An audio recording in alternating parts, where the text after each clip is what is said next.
اعوذ باللہ من الشیطان الرجیم بسم اللہ الرحمن الرحیم سورہ یاسین۔ یاسین، بعض نے اس کے معنی یا رجل یا انسان کے کیے ہیں، بعض نے اسے نبی صلی اللہ علیہ وسلم کے نام اور بعض نے اسے اللہ کے اسماء حسنی میں سے بتلایا ہے، لیکن یہ سب اقوال بلا دلیل ہیں۔ یہ بھی ان حروف مقطعات میں سے ہی ہے جن کا معنی و مفہوم اللہ کے سوا کوئی نہیں جانتا۔ والقرآن الحکیم، قسم ہے قرآن با حکمت کی یا قرآن محکم کی، جو نظم و معنی کے لحاظ سے محکم یعنی پختہ ہے۔ واو قسم کے لیے ہے۔ انک لمن المرسلین، کہ بے شک آپ پیغمبروں میں سے ہیں۔ مشرکین نبی کریم صلی اللہ علیہ وسلم کی رسالت میں شک کرتے تھے، اس لیے آپ صلی اللہ علیہ وسلم کی رسالت کا انکار کرتے اور کہتے تھے تو پیغمبر ہی نہیں ہے۔ اللہ نے ان کے جواب میں قرآن حکیم کی قسم کھا کر کہا کہ آپ صلی اللہ علیہ وسلم یقیناً اس کے پیغمبروں میں سے ہیں۔ اس میں آپ صلی اللہ علیہ وسلم کی شرف و فضل کا اظہار ہے۔ اللہ تعالیٰ نے کسی رسول کی رسالت کے لیے قسم نہیں کھائی۔ یہ بھی آپ صلی اللہ علیہ وسلم کے امتیازات اور خصائص میں سے ہے کہ اللہ تعالیٰ نے آپ صلی اللہ علیہ وسلم کی رسالت کے اثبات کے لیے قسم کھائی ہے۔ علی صراط مستقیم، سیدھے راستے پر ہیں، کہ دوسری حدیث ہے یعنی آپ صلی اللہ علیہ وسلم ان پیغمبروں کے راستے پر ہیں جو پہلے گزر چکے ہیں، یا اس سے راستے پر ہیں جو سیدھے اور مطلوب منزل جنت تک پہنچانے والا ہے۔ تنزیل العزیز الرحیم، یہ قرآن اللہ زبردست مہربان کی طرف سے نازل کیا گیا ہے، یعنی اس اللہ کی طرف سے نازل کردہ ہے جو عزیز ہے، یعنی اس کا انکار اور اس کے رسول کی تکذیب کرنے والے سے انتقام لینے پر قادر ہے۔ رحیم ہے یہ، یعنی جو اس پر ایمان لائے گا اور اس کا بندہ بن کر رہے گا اس کے لیے نہایت مہربان ہے۔ لِتُنذِرَ قَوْمًا مَا أُنذِرَ آبَاؤُهُمْ فَهُمْ غَافِلُونَ، تاکہ آپ ایسے لوگوں کو ڈرائیں جن کے باپ دادے نہیں ڈرائے گئے تھے، سو اسی وجہ سے یہ غافل ہیں۔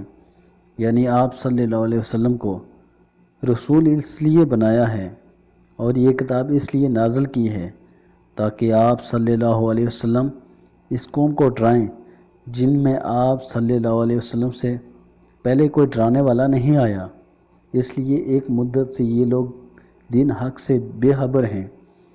یہ مضمون پہلے بھی کئی جگہ گزر چکا ہے کہ عربوں میں حضرت اسماعیل علیہ السلام کے بعد نبی کریم صلی اللہ علیہ وسلم سے پہلے براہ راست کوئی نبی نہیں آیا۔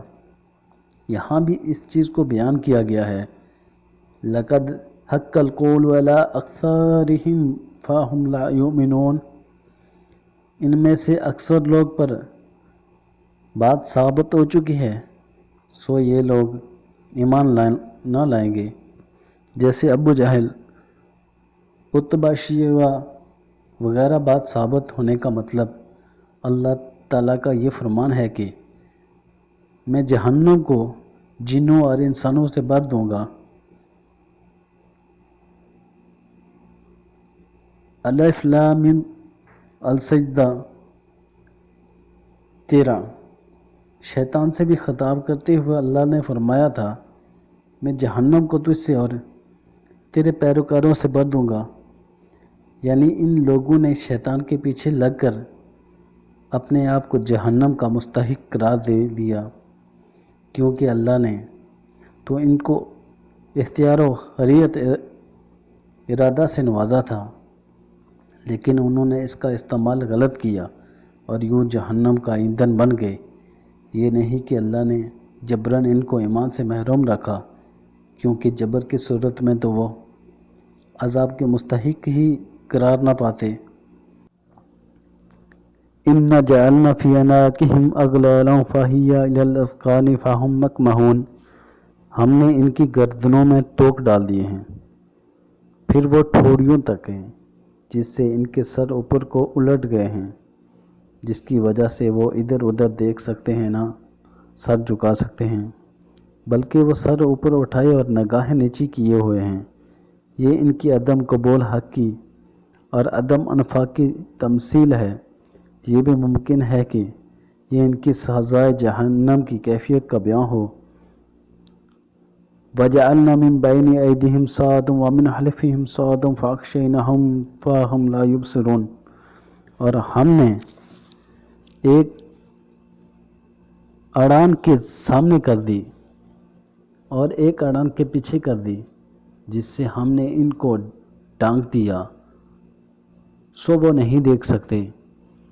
یعنی دنیا کی زندگی ان کے لیے مزین کر دی گئی، یہ گویا ان کے سامنے کی آڑ ہے، جس کی وجہ سے وہ لذائذ دنیا کے علاوہ کچھ نہیں دیکھتے، اور یہی چیز ان کے اور ایمان کے درمیان مانع اور حجاب ہے، اور آخر کا تصور ان کے ذہنوں میں ناممکن الوقوع کر دیا گیا۔